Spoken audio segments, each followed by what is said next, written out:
Evolution is creation's way of expanding and experiencing itself. It is infinity clothing itself in the finite. Intelligence broadcasting itself through 7 billion brains. Evolution is mind at large, localizing itself so it can see itself, fall in love with itself. Evolutionary creators and leaders know this. They are carriers of light, wisdom, compassion. They work for the benefit of the whole family. Their well-being is tied to the well-being of all. Oneness is all they know, all they are, all they seek. This is how you know them. I call it triple bottom line thinking. It's a characteristic of concern for something other than just my own benefit. So triple bottom line thinking is the kind of thinking that asks the question, is it good for me? Is it good for you? And is it good for the planet? And in my mind, visionary leadership is a leadership that takes that into account.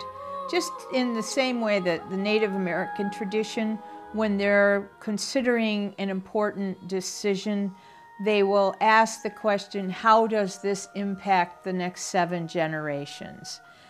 And that's an important thing to bring to your deliberations, to have a standard that you live up to. So visionary leadership is a kind of leadership that has those parameters in the context of its deliberation to say, yes, this is a good decision if it's a decision that's good for business or good for me, good for people, the community, and good for the planet.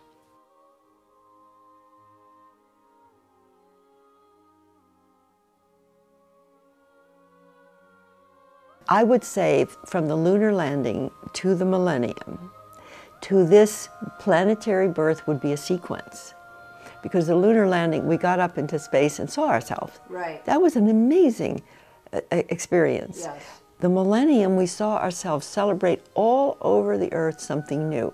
Right. And it wasn't from the state, it wasn't from the church, it wasn't from the corporations, it was the people. Mm-hmm. So when you say the planetary birth, it's going to be the people and the children.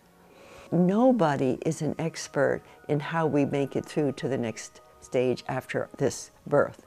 Right. There are no elders over there who say, oh, this is how you do it, folks. Right. How you get over a high technology, overpopulating, polluting, fighting species. But intuitively, those of us attracted to this birth already feel the oneness, the wholeness, the goodness, but it's got to be emphasized and coherent.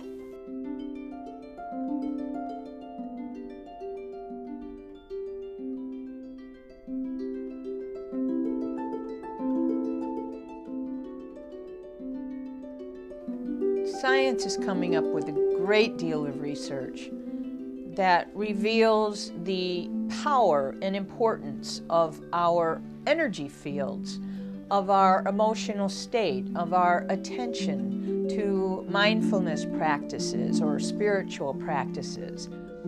Science itself is revealing to us that if we live in a state of higher awareness about our own thoughts, about the words that we speak, knowing that what we speak on Tuesday becomes the life that we live on Thursday, that is the sign of a true leader, that the leader keeps the community mindful of the latest states of grace that we can enter into.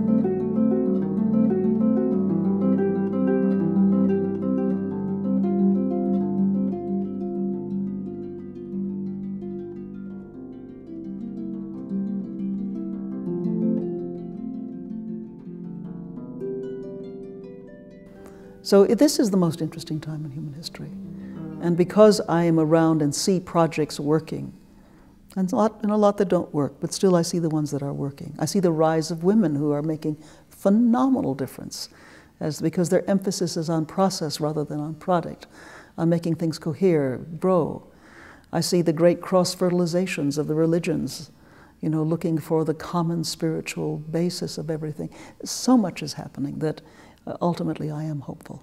It starts in very simple things, but it can be something in one's own life. One decides to be joyous.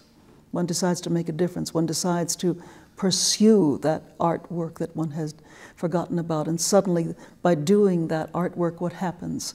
Suddenly one feels oneself burgeoning, ebullient, blooming. Mm-hmm. The upstart spring, and it affects your family, it affects your friends, it suddenly affects your neighborhood, you see. Mm-hmm. Never doubt. And then you get together with other people. Margaret Mead saying to me years ago, as she told so many, never doubt that a small group of thoughtful, committed citizens can change the world. Indeed, it is the only thing that ever has. And that phrase, that's a trim tab factor, that phrase has empowered, has activated, has ignited so many people and so many groups.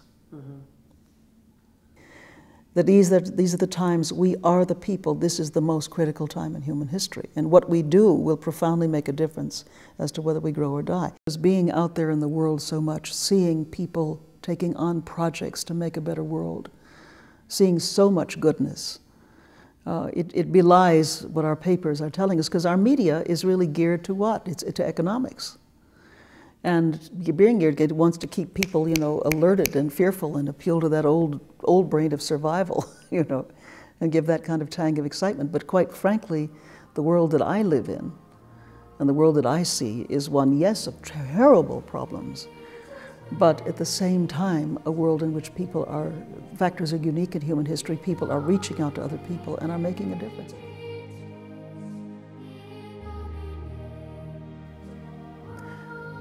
The human heart can go to the lengths of God. Dark and cold we may be, but this is no winter now. The frozen misery of centuries cracks, breaks, begins to move. The thunder is the thunder of the flood, the flow, the upstart spring. Thank God our time is now, when wrong comes up to meet us everywhere, never to leave us, till we take the longest stride of soul men ever took. Affairs are now soul-sized. The enterprise is exploration into God. What are you making for? It takes so many thousand years to wake. But will you wake for pity's sake?